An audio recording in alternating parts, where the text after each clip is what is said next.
So the next question really becomes, how do we decide who is a good candidate for this? And that comes down to several things. So first is looking at,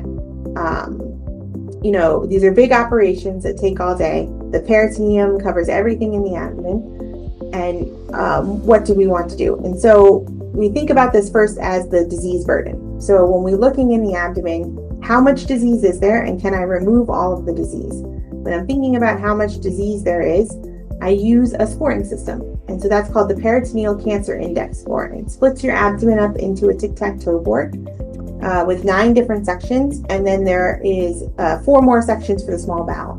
So it's 13 sections total. Each get a score of 0 to 3 based on the size of the tumor that's in there. So when we're assessing the disease burden,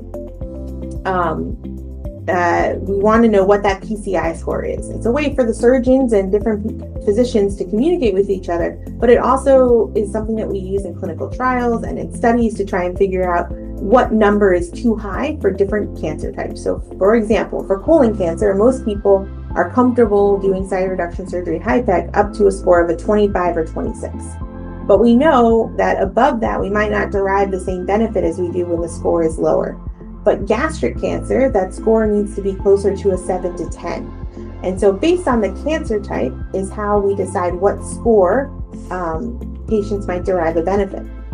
The second thing is whether we can remove all the disease. So if I can't remove all the disease, if I can't pull all the weeds out of the garden, then giving the chemotherapy is not going to help, because the chemotherapy really only penetrates 1 to 2 millimeters. So it's really meant to treat really, really, really small nodules or disease that we can't see, just individual cells or cell clusters.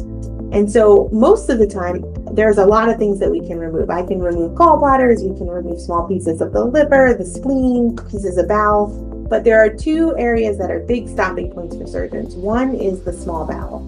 We can remove a lot of the individual tumors off the blood supply to the small bowel, but we can't remove all of your small bowel, because you would end up with what's called short gut syndrome. Short gut syndrome leads to poor nutrition, poor quality of life. And I would say the other major stopping point is the inflow to the liver. And what I mean by that is the blood supply to the liver.